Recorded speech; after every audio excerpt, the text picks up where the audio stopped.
माधोपुर में रहने वाला सेठ बंसी बहुत बड़ा कंजूस व्यक्ति है। उसकी कंजूसी सिर्फ माधोपुर में ही नहीं, आसपास के गांव में भी प्रसिद्ध है। एक बार सेठ बंसी अपनी पत्नी रज्जू के साथ उसके मायके जा रहा था। सेठ जी, मैं तैयार हूँ, सवारी कितनी देर में आएगी? अरे भाग्यवान, कौन सी सवारी? आज हम दोनों मेरे मायके जा रहे हैं, वहाँ जाने के लिए हमें सवारी तो चाहिए होगी ना। भाग्यवान, तू कुछ भी नहीं समझती। हम जो पैसे गाड़ी वाले को देंगे, उस पैसे से मैं तेरे लिए नई साड़ी खरीद दूंगा, समझी? लेकिन सेठ जी, मेरा मायका तो कितनी दूर है, पूरा एक गांव बीच में पड़ता है, जिसे पार करके जाना होगा।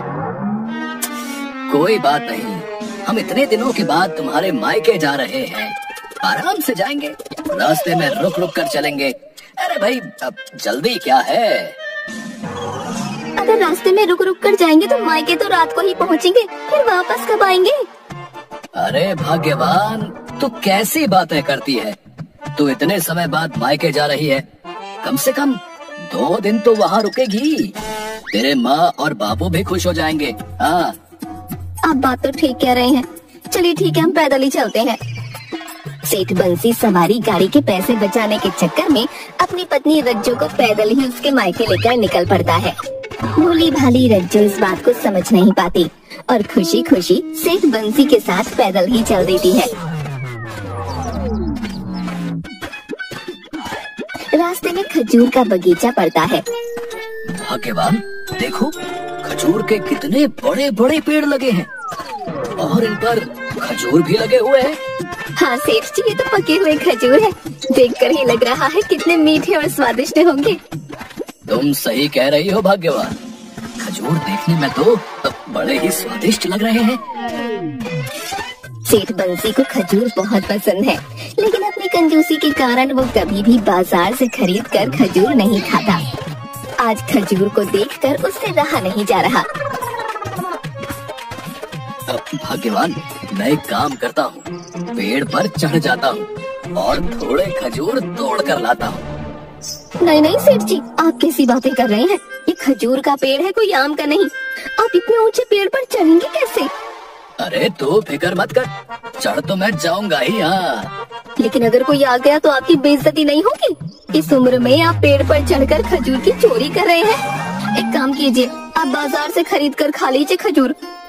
अरे भाग्यवान, जो स्वाद चुराए हुए खजूरों में होगा ना, वो बाजार से खरीदे हुए खजूरों में थोड़ी मिलेगा।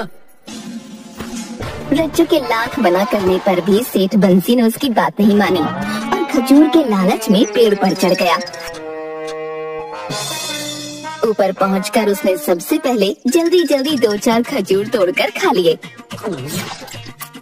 भाग्यवान, ये खजूर तो वाकई बड़े मीठे हैं। आहा, मजा आ गया। आहा। आप अकेले ही खाएंगे क्या? मुझे भी तो दीजिए ना कुछ। हाँ हाँ भाग्यवान, तुम्हें भी देता हूँ। रुक जाओ, मैं खजूर तोड़कर नीचे गिराता हूँ, तुम थैली में रख भी लो। अच्छा ठीक है, आप खजूर तोड़कर नीचे गिरा दीजिए। देखिए, मैं 2-4 खजूर खाकर बाकी के थैले में भर लूंगी। सेठ बंसी खजूर तोड़कर अपनी पत्नी को देने के लिए जैसे ही नीचे देखता है, उसकी हालत डर के मारे खराब हो जाती है।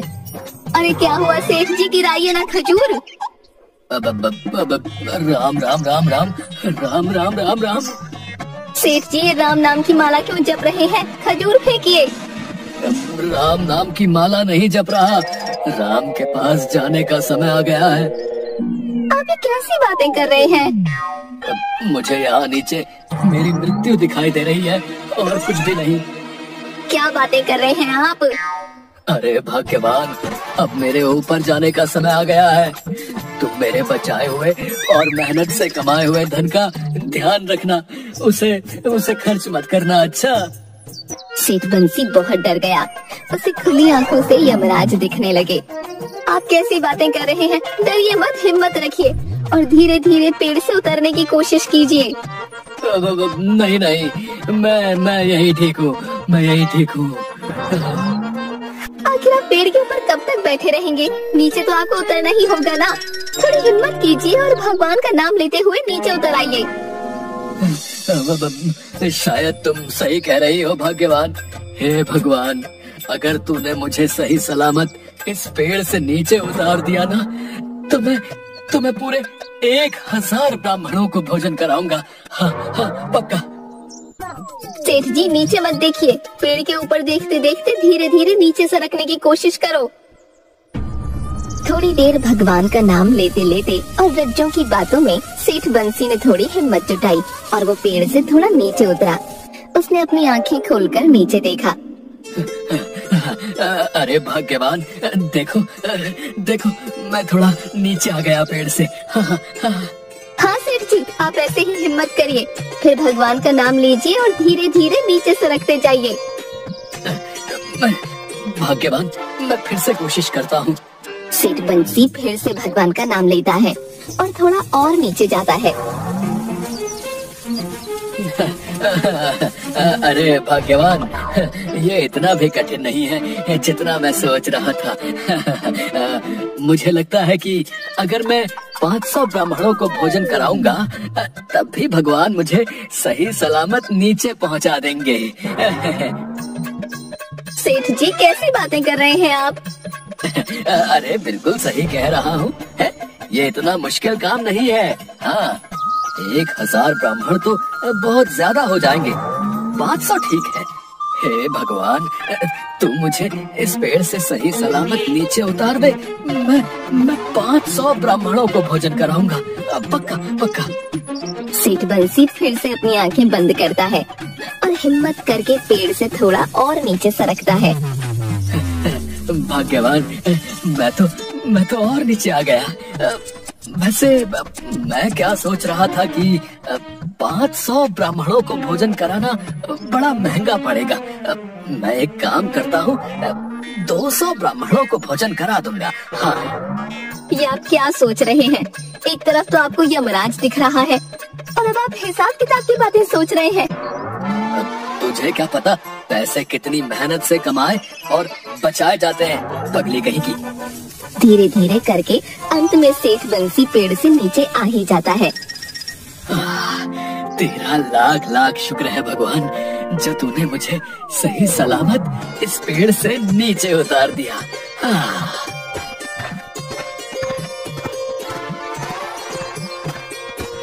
हाँ सेठ जी, ये सब भगवान की ही कृपा है। आपने भगवान से जो मन्नत मांगी है उसे पूरा कीजिएगा। हाँ भाग्यवान, मन्नत तो मुझे पूरी ही करनी होगी। पेड़ से उतरने की शुरुआत में सेठ बंसी 1000 ब्राह्मणों को भोजन कराने की बात करता है और जमीन पर आते आते वो 1000 ब्राह्मण एक ब्राह्मण में बदल जाते हैं।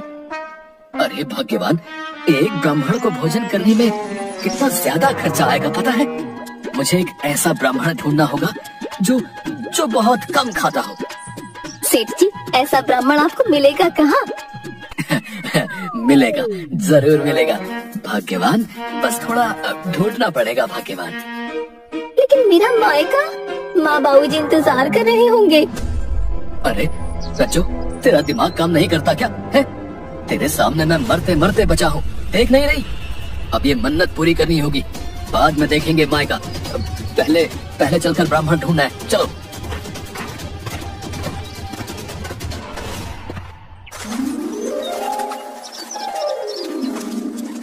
सेठ बंसी कम भोजन करने वाले ब्राह्मण का पता लगाना शुरू करता है। आखिरकार उसे पड़ोस के गांव में रहने वाले ब्राह्मण वीरपाल के बारे में पता चलता है। सेठ बंसी ब्राह्मण वीरपाल के घर जाता है।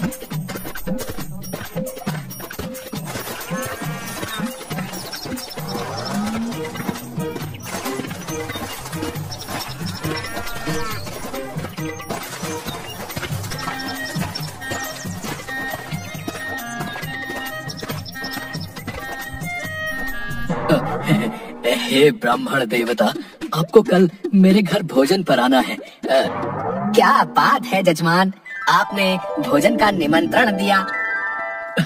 जी ब्राह्मण देवता, मैं एक बड़े संकट में फंस गया था और मैंने उस समय एक ब्राह्मण देवता को भोजन कराने की मन्नत मांग ली थी। बस इसी कारणवश मैं आपको अपने घर पर भोजन पर आमंत्रित करने आया हूँ। हाँ। ठीक है जजमान, मैं कल आपके घर भोजन पर आ जाऊंगा। वीरपाल ब्राह्मण बड़ा ही चालाक और धूर्त ब्राह्मण था। उसने सेठ बंसी की कंजूसी के बारे में पहले ही सुन रखा था।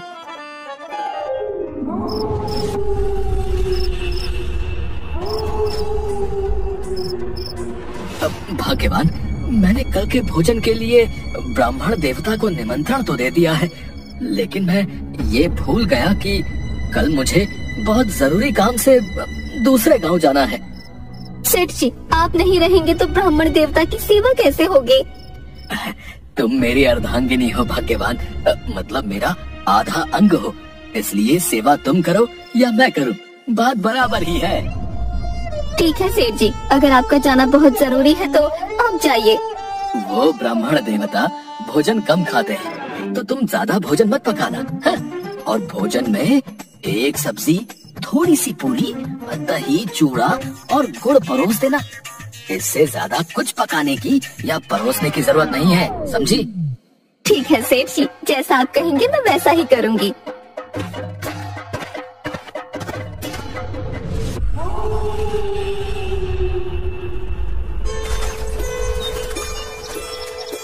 दूसरे दिन सुबह सेठ बंसी जल्दी ही दूसरे गांव निकल पड़ता है।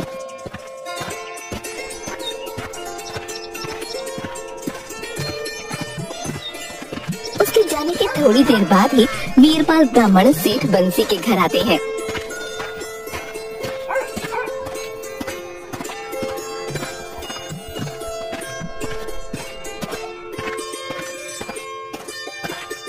ब्राह्मण देवता प्रणाम, आप इतनी सुबह आ गए? हम तो मंदिर से दर्शन करके अपने घर को जा रहे थे, तभी सेठ बंसी को बड़ी जल्दबाजी में कहीं जाते हुए देखा, इसलिए यहाँ पर आए जजमान कि अगर आपको सहायता या सलाह की जरूरत पड़ी तो कौन करेगा। आपका बहुत बहुत धन्यवाद ब्राह्मण देवता, जो आप यहाँ आए। मैं भोजन का पूरा प्रबंध आपके अनुसार कर रही हूँ, यदि आपकी कोई और इच्छा है तो बता दीजिए। वीरपाल ब्राह्मण तो यही देखने आए थे कि उनके भोजन की क्या व्यवस्था चल रही है। देवी, आप बहुत समझदार हैं, लेकिन आपने ये पूछकर और भी समझदारी का काम किया है।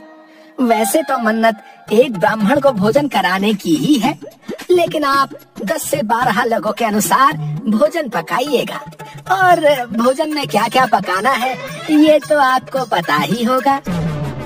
ब्राह्मण देवता, पूरी सब्जी, दही, चूड़ा और गुड़, ये बन रहा है भोजन में। अच्छा, बहुत अच्छा देवी, आप तो बड़ी ही कुशल गृहिणी है। आपने तो सब कुछ पहले से ही तय कर रखा है। लेकिन अगर विघ्न हरने वाले विघ्नहर्ता श्री गणेश जी को खुश करने के लिए 4 तरह के मोदक और लड्डू रखे जाएं, तो बहुत ही उत्तम होगा। जब भगवान को खुश करना ही है तो फिर अपने कुल देवी और देवता को भी क्यों ना खुश किया जाए। ब्राह्मण देवता, आप बिल्कुल सही कह रहे हैं, जैसा आप कह रहे हैं वैसा ही होगा। वीरपाल ब्राह्मण अपने घर वापस चले जाते हैं।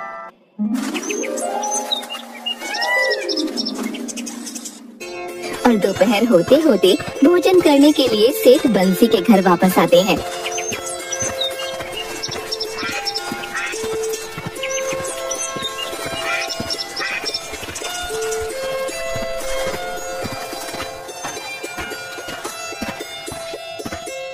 देवी, भोजन तो तैयार हो ही गया होगा। अब सबसे पहले हम देवी देवता को संतुष्ट करते हैं। जी ब्राह्मण देवता, जैसी आपकी आज्ञा।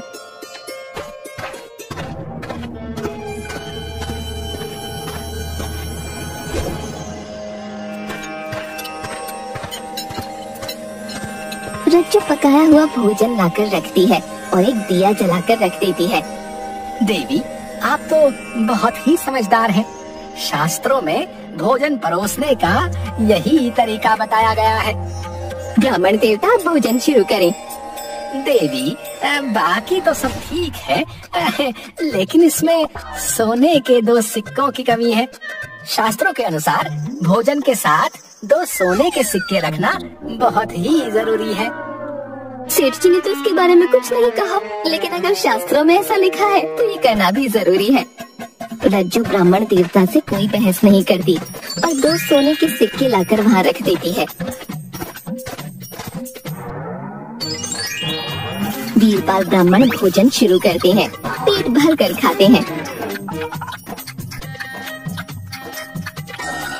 और उसके बाद सारा बचा हुआ भोजन एक कपड़े की पोटली में बांध लेते हैं और 2 सोने के सिक्के उठाकर अपनी जेब में रखते हैं। देवी, भोजन बहुत ही स्वादिष्ट था। ये ब्राह्मण सेठ बंसी जी और उसके परिवार से बहुत ही प्रसन्न है। भगवान तुम दोनों पर अपनी कृपा बरसाएगा। अब बस जल्दी से हमारी दक्षिणा ले आओ। दक्षिणा? कैसी दक्षिणा ब्राह्मण देवता? देवी, जब आप किसी ब्राह्मण को भोजन कराते हैं तो वो भोजन तब तक पूरा नहीं होता जब तक आप भोजन कराने के बाद उस ब्राह्मण को 2 सोने की मोहरें दक्षिणा में नहीं देते। देवी, आप तो इतनी कुशल गृहिणी हैं, इस नियम के बारे में तो सब जानते हैं, क्या आप नहीं जानती? रज्जू जानती है कि सेठ बंसी कभी भी दक्षिणा में 2 सोने की मोहरें देने को तैयार नहीं होंगे, पर वो सोचती है कि अगर ये नियम है और शास्त्रों में लिखा है तो ये तो हमें देना ही होगा।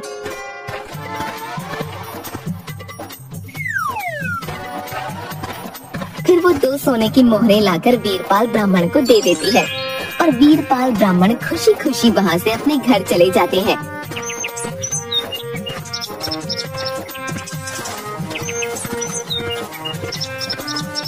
घर जाकर वीरपाल ब्राह्मण अपनी पत्नी से, ये लो भोजन की पोटली, जल्दी से भोजन कर लो, मैं सोने जा रहा हूँ।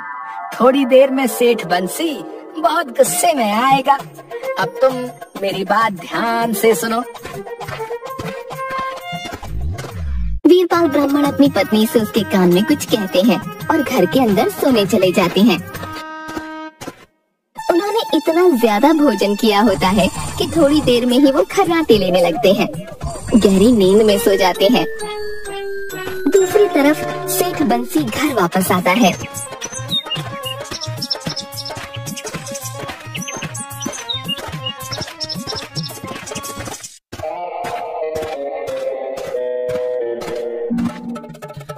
भाग्यवान, हो गया ब्राह्मण देवता का भोजन?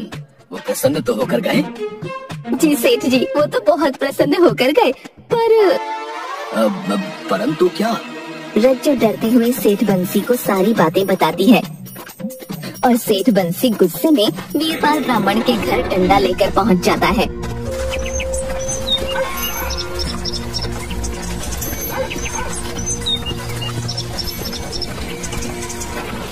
और जोर जोर से चिल्लाने लगता है, अरे ठग कहीं के, कहाँ है तू? वीरपाल ब्राह्मण की पत्नी जोर से चिल्लाती हुई रोती है, अरे दुष्ट पापी, तू कौन से जन्म का बदला मेरे पंडित जी से लेने आया है? तुमने अपने घर भोजन के लिए बुलाकर उस भोजन में जहर मिलाकर दे दिया। तुम्हारे घर का भोजन करने के बाद मेरे पंडित का क्या हाल हो गया है? अगर मेरे पंडित जी को कुछ हो गया तो कोतवाली में तुम्हारी शिकायत करूंगी, तुम्हें जेल में बंद करवा दूंगी। हाँ। अरे आप पहले धीरे बोलिए, क्या हो गया ब्राह्मण देवता को? अगर मेरे पंडित जी को कुछ हो गया तो मेरा और मेरे बच्चों का क्या होगा? उन्हें कौन देखेगा पापी? इतना सब सुनते ही सेठ बंसी की तो डर के मारे हालत खराब हो गई और वो डर में सब कुछ भूल गया। क्या हो गया ब्राह्मण देवता को? आपने डॉक्टर को नहीं बुलाया उन्हें देखने के लिए? डॉक्टर को बुलाने के लिए पैसे कहाँ है हमारे पास? एक कौड़ी भी नहीं है। हम कहाँ से डॉक्टर को घर पर बुलाकर इलाज करेंगे? आप चिंता मत कीजिए, इलाज का खर्च मैं देता हूँ। अच्छा, चिंता मत कीजिए। अभी क्या भी हमें इलाज के लिए 10 सोने के सिक्के ला कर दो। अगर मेरे पंडित जी को बिना इलाज के कुछ हो गया तो मैं पुलिस के पास जाऊंगी, तुम्हें जेल करवाऊंगी। नहीं, इसकी जरूरत नहीं पड़ेगी। आप मेरे साथ किसी को भेज दीजिए, मैं अभी पैसे भिजवाता हूँ। जल्दी से डॉक्टर को बुलवाकर पंडित जी का इलाज शुरू करवाइए। अच्छा। वीरपाल पंडित की पत्नी अपने बेटे को सेठ बंसी के साथ उसके घर भेजती है और सेठ बंसी वीरपाल पंडित के बेटे के हाथ में 10 सोने के सिक्के देता है। बेटा, ये सिक्के लो और जल्दी अपनी माँ के पास जाओ और डॉक्टर को बुलाकर ब्राह्मण देवता का अच्छा सा इलाज करवाओ। अच्छा, उन्हें कुछ नहीं होना चाहिए, ठीक है? क्या हो गया सेठ जी, क्या बात है? अरे गुस्से में सब सत्यानाश हो गया। भाग्यवान, तूने ब्राह्मण देवता के खाने में जहर डालकर दे दिया और इसकी वजह से जेल मुझे जाना होगा। भाग्यवान, बस किसी तरह वीरपाल ब्राह्मण की जान बचा लो। मैं 1000 ब्राह्मणों को भोजन कराऊंगा। बाहर खड़ा वीरपाल ब्राह्मण का बेटा ये सारी बातें सुन लेता है और घर जाकर वो वीरपाल ब्राह्मण और उनकी पत्नी से